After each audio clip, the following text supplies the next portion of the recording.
in a quiet, tree-lined neighborhood. Where the houses were large and the lawns perfectly manicured, lived a girl named Clara.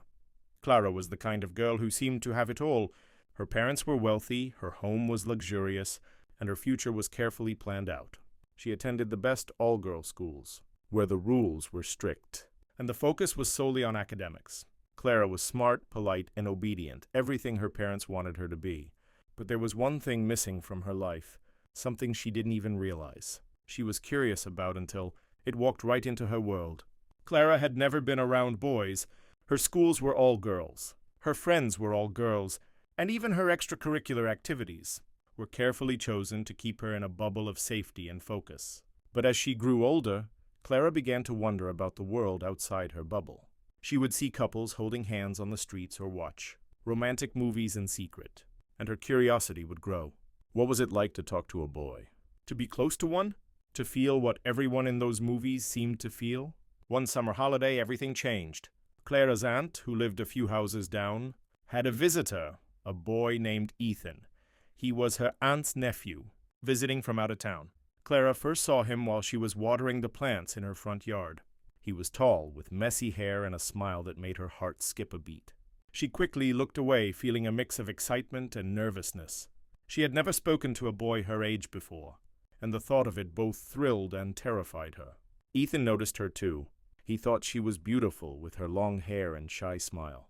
Over the next few days, he found excuses to walk past her house, hoping to catch her eye. One afternoon, he finally worked up the courage to say hello. Clara was so surprised that she almost dropped her watering can. They started talking, and before long, they were spending hours together every day. Clara's parents were busy with work, and her little brother Max was too young to understand what was going on. To him, Ethan was just another person in the neighborhood. But Max was curious. He noticed how his sister would leave the house every afternoon and come back late, her cheeks flushed and her eyes sparkling. Max didn't give up, though. He promised himself he would tell her eventually. He just didn't know how to explain what he was seeing. Meanwhile, Clara and Ethan's friendship was growing deeper. Clara felt like she could talk to him about anything. He was open and honest in a way that no one else in her life was. One day, as they sat under a tree in the park, Ethan asked her a question that made her heart race. "Have you ever thought about, experimenting?" he said, his voice casual but his eyes serious.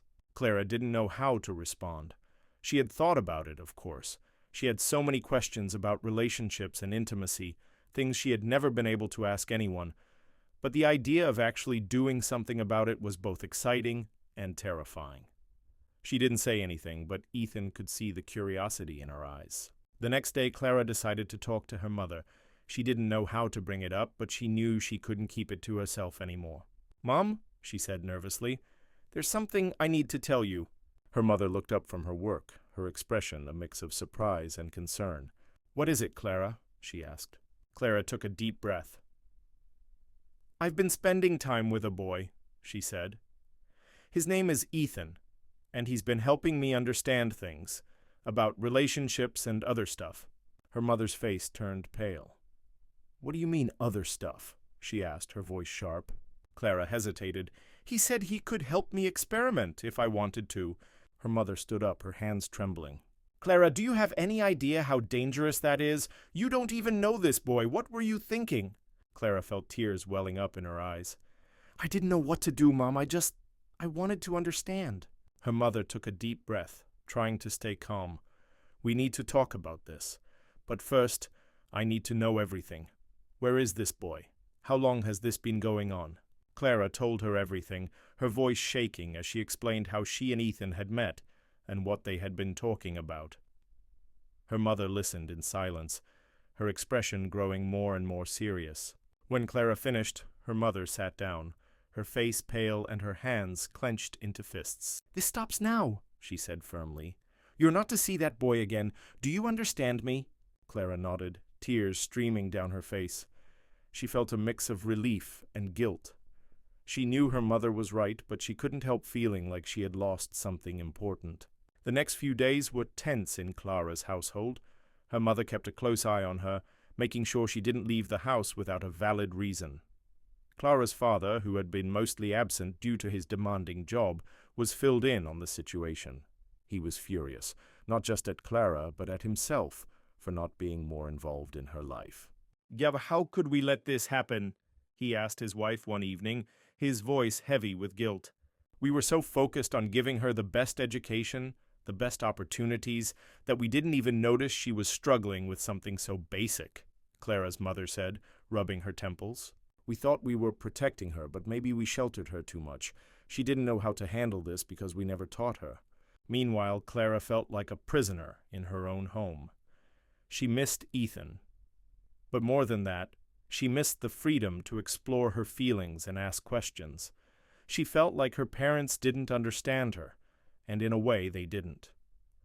They had grown up in a different time, with different values, and they had no idea how to navigate the complexities of teenage curiosity in the modern world. One afternoon, Clara's little brother Max finally got his chance to speak. He had been trying to tell his parents about Clara and Ethan for weeks, but they had always been too busy to listen. This time he marched into the living room where his mother was sitting with a cup of tea and blurted out, "Mom, Clara's been meeting a boy. I saw them together in the park." Clara's mother set her cup down slowly, her expression a mix of surprise and frustration. "Max, we already know about that, but thank you for telling me." Max frowned, confused. "You knew? Then why didn't you stop her?" His mother sighed, pulling him into a hug. "We didn't know until recently, sweetheart. But we're handling it now. You did the right thing by telling me, though. Always remember that." Max nodded, feeling a little proud of himself. He didn't fully understand what was going on, but he knew he had done his part. As the days turned into weeks, Clara's parents began to have more open conversations with her. They realized that keeping her in the dark had only made things worse, and they needed to guide her rather than control her. One evening, her mother sat her down for a heart-to-heart talk. "Clara," she began, her voice gentle but firm, "we know we made mistakes. We thought we were doing what was best for you, but we see now that we didn't give you the tools you needed to navigate the world. We want to change that." Clara looked at her mother, her eyes filled with a mix of hope and skepticism. "What do you mean?" "We want to talk to you about relationships, about boundaries, and about making smart choices. We can't shield you from everything, but we can help you understand what's important and what's not. And we want you to feel like you can come to us with your questions, no matter how uncomfortable they might be." Clara felt a wave of relief wash over her. For the first time in weeks, she felt like her parents were truly listening to her. I didn't know how to talk to you about this stuff," she admitted. "I felt like you wouldn't understand." Her mother nodded. "I get that, and I'm sorry we made you feel that way. But we're here now, and we want to help." Over the next few weeks, Clara and her parents had many difficult but necessary conversations. They talked about relationships, consent, and the importance of respecting oneself and others. Clara began to feel more confident in her ability to make smart choices. She realized that her curiosity wasn't something to be ashamed of. It was a natural part of growing up. As for Ethan, Clara decided it was best to keep her distance. She realized that while he had been kind and open with her, their relationship had been based on curiosity rather than genuine connection. She didn't regret meeting him, but she knew it was time to move on. The summer came to an end, and with it, Ethan returned to his hometown. Clara didn't see him again, but his presence in her life had left a lasting impact. She had learned valuable lessons about trust, boundaries, and the importance of open communication. Her relationship with her parents had also changed for the better. They were more involved in her life, more willing to listen, and more understanding of her struggles. One evening, as Clara sat on the porch with her little brother Max, she noticed him staring at her with a curious expression. "What?" she asked, raising an eyebrow. Max hesitated for a moment before speaking. "Are you still mad at me for telling Mom about Ethan?" Clara smiled and ruffled his hair. "No, Max, I'm not mad.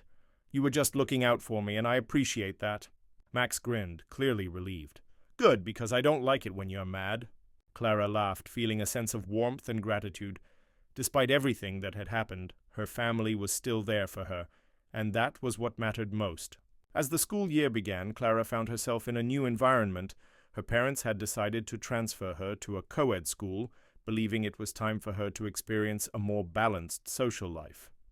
At first, Clara was nervous. She had never been to a school with boys before, and the thought of it was both exciting and intimidating. But as the days went by, she began to feel more comfortable. She made new friends, both boys and girls, and found that she could navigate her curiosity in a healthier, more constructive way. One day, during a class discussion about relationships and boundaries, Clara raised her hand to share her thoughts. "I think it's important to ask questions and be curious," she said, her voice steady and confident. "But it's also important to respect yourself and others. And if you're ever unsure about something, it's okay to talk to someone you trust." Her teacher smiled, clearly impressed. "That's a very mature perspective, Clara. Thank you for sharing." Clara felt a sense of pride as she sat back down. She had come a long way from the girl who had been too afraid to ask questions, and she knew she still had a lot to learn. But for the first time in her life, she felt ready to face whatever challenges came her way. Moral of the story: curiosity is a natural part of growing up, but it's important to approach it with caution and responsibility. Open communication with trusted adults can help navigate the complexities of relationships and boundaries. Mistakes are inevitable, but they can be valuable lessons if we learn from them. True growth comes from understanding ourselves and respecting others.